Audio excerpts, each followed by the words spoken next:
you searching for is unimportant. You gotta take a trip inside, palm out my window. All my thoughts out the window. Hey guys, it's MackRae, and we are here today at the office of Brightside Boutique with none other than the beautiful Christy Vasquez, Hello. owner of Brightside Boutique. We're here today just to have a little conversation about Brightside and get some good advice from Christy about life and fashion. So let's just get into the first question. So one of the things that I notice about Brightside is that it's such a cool store. I think the vibe of it is totally for cool girls. So how would you describe, the person that shops at Brightside? Yeah, I think that when I first opened, I had this idea in my head of how I wanted the store to be, and I came from New York, and I had this energy. It was kind of like a wild style. It's changed over the years. It's miled down a little bit. Still very cool, but I think that when I first came, I brought this girl with me. It wasn't. It was me. It was me a little bit. Yeah. But it was this style that I brought, and I feel like a lot of people really drew to it. They just wanted to know about it, and they wanted to be a part of it. And I think that over the years we've just stayed in touch with this customer, and we've just embraced her and just kind of kept going with this style, if this makes sense. Yeah, no, that's totally true. And we just kind of read her now, and we see what angles she's going in and what trends she wants to bring on, and we try to bring it on for her too. So we just kind of keep going with what we started, Yeah, and I think the thing about the store is that it's really special, and the fact that you have 4 stores in this time where there's so much e-commerce, there's so many options to get fashion really fast. You have brick and mortar stores that are drawing people to come out to the store. I just came from your store a few minutes ago, and it's 6 o'clock. There were 5 girls in there. So it's their spot. It's their weekly spot. They know that we get new arrivals every day. So they're there. They're I need to check it out before it's the weekend and it's sold out. Exactly. So I think that is one thing to keep in mind, is that new arrivals come daily. They don't last fast. It's literally, we tell our customers it will be gone by Friday, and we really do mean that. We do share e-com with the 4 stores. So if it sells out online, then we have to pull it from the stores. I think that's important too, is to incorporate e-com with your stores. Now, I don't think you can do it without it. I think it's very important to continue to do that.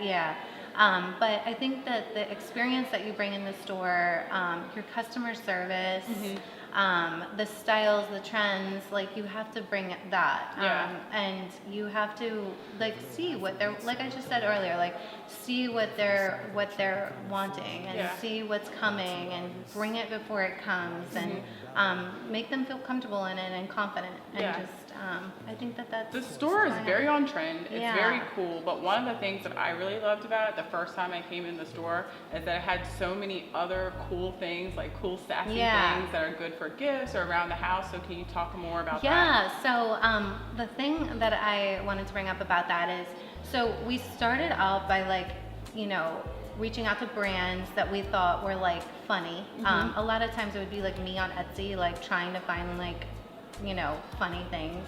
And we would bring in these things that would, have curse words or just sassy things. And we started to see that our customer was just funny. And she was sassy and witty, and she really didn't give a damn.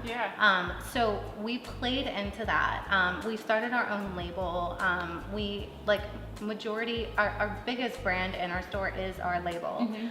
We sell teas, we sell mugs, wine glasses, hoodies, crew necks,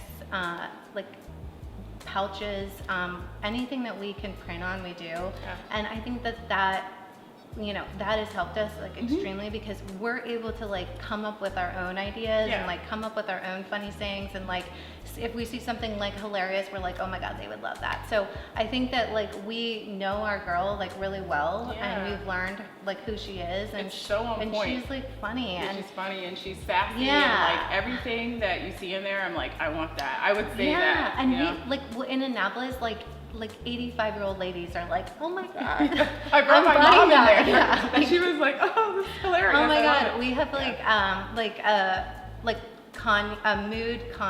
mood Drake, attitude Kanye. Yeah. And like this 80-year-old woman literally came in and was like, I would like 5 of those. And we were like, this is so funny. Like we're speaking to so many like funny, witty women, and I think that that's really cool that we like found this person, So one of the things, like sitting here talking to you, that other people may or may not know about you, I mean, like you're so small, they probably don't realize that you had a baby like 8 months ago. So if you could talk a little bit about, how you balance being like this career woman who's obviously very successful, beautiful, having this husband, this baby, all of this, like, can you give advice for women how to balance all of that? I think that like finding the right partner is important.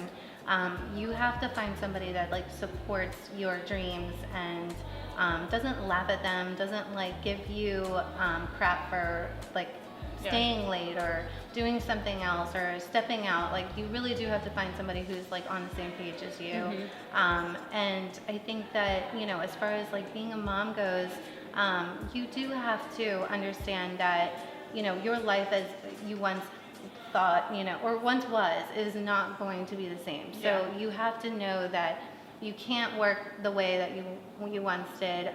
You have to have a balance. You have to take that time for your kid, for your family, and you have to keep that time for work. And you have to prepare yourself for that. And I think that you can. I think if you tell yourself like, I'm gonna do this and then I'm gonna do that, and you keep to that schedule, then you can have both. Yeah, I think it's great even that you're talking about it, just to hear from someone who's actually doing it, from a woman who has like multiple stores and I love working, and sometimes I'm like, I should be there, it's Saturday, and but like I put in my time, like I really did like work very, very hard and all the time and a lot to get to this point that I am right now, where I can take a step back and enjoy these like young years with my little girl.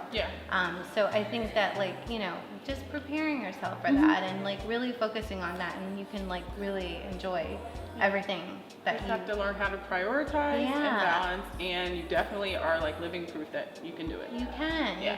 That's cool. Yeah. The other thing I wanted to ask you was just about entrepreneurship. I know there's a lot of people out there who just have ideas and they want to take that idea into an action. So what would you recommend the first step for someone who has an idea and they want to try to make it into a reality? The reality is that there is no certainty. It's an uncertainty. So you're going into it and you really don't know how it's going to play out. When I first started, like me and my partner, we put all of our money into this business, and I really was like, it's gonna be successful, and so did he. And by the time we opened, we literally had like $200, and we were like, we paid our rent and we had $200. And we were like, okay, what do we do? And you really do have to like have that passion and that like work ethic, and you have to have that drive. And if you do that, like everybody sees it, and they are drawn to it. So I think what happened was, I didn't know really what I was doing compared to like then and now. Like I thought I did, but I look at pictures now and I'm like, oh God. But like, I think that the thing that stood out with me was that I loved it. And I was very like one-on-one with my customers. And I really did try like my hardest, worked my butt off. I didn't leave the shop early. I worked, 7 days a week until I could afford an employee. So I think the things that you really do have to understand is that it does take a lot of work. and you have to be committed to that. And one thing I'll say is that, you know, you do have to prepare for the losses and the gains. So the losses are, you know, a lot of people aren't going to understand like your new lifestyle. Yeah. And that is that you are 110% committed to that. Because if you're not in the beginning, like things are not going to go according to plan. So you're gonna have to like miss those like happy hours or that bridal shower or that wedding or whatever it may be, and it's sad. It's you know, but people have to understand. I'm on this path. I need to get there, and that's just how it's got to be. I have like my livelihood on the line here. Exactly, and not focusing like on that end result. So a lot of people, especially with the internet, they see like the shiny end result, and they're more focused on that instead of, you know, just having the passion, and then they'll eventually get there. Yeah, so like, and I do this too, like on my Instagram, it's like, this is my baby, this is my husband, this is my vacation, and like we all do it. Everybody does it. Yeah, and I think that, you know, that those are the things that like we share. Yeah, I can't share with you like the days that like I didn't want to leave my house. Yeah. The days where I'm panicking or you know, the failures that I had that's led me to success. And you don't want to share those things, but everybody goes through them. And you know, you have to understand that anybody that is in this position where like they get the success or, you know, whatever it is. Right now, we have a great team. We have great customers. I'm happy with the stores. But it doesn't stop there. You know, new trends happen, renovations happen, new stores open. You know, there's a new way to do e-com now versus what we were doing. It's not cool anymore. So we have to like continue, you know, focusing on what is now, what is cool, and it's a never-ending thing. So there's no time to say, oh, I'm here, I can chill now. Like you're not chilling. Maybe you can go on a quick vacation and put on Instagram like I'm on this vacation, but like you go home and you're like, all the other hours you're working. Yeah, you're like, I gotta get back to work. So like I think that's important to know is that, you know, we do put this, you know, everybody does it. But you know, you do have to understand that commitment that you're you know, you're going into when you do decide to, you know, start entrepreneurship. Yeah, the most successful people are like grinding. They're really grinding behind the scenes. The other question I want to ask you about entrepreneurship is two parts. I think a lot of people talk about like how to deal with failure. So if you could talk about that, and then also how to deal with success, because that's another part of it. When you start doing really well, and like friends and family and people around you, maybe you have the greatest friends, so there wasn't any change, or maybe you didn't. But so how do you deal with failure, and then how do you deal with like the parts that come with success? Yeah, I think that's a good question. So like there's been times when I've had failure. I've started my website and it didn't go according to plan. So we had to like, you know, put the website down and then relaunch it again. Like there's different things that have happened in like the Brightside, you know, path that didn't go according to plan. I started with a business partner that's no longer my business partner now. There's different things that have happened. So you have to just take the things that happen and grow from them and continue to, you know, keep going. So one thing that like kept me going was I had people that worked for me. I had people that were paying their apartments, their home, like their cars, paying for their children, their families, like through me. And I knew that if like I slept on that, or if I didn't like give 100% to try to like continue to keep going and keep bringing this sort of success, that I was going to affect their lives too. So I think that like for me, like my failure has only kind of like pushed me to want to do better.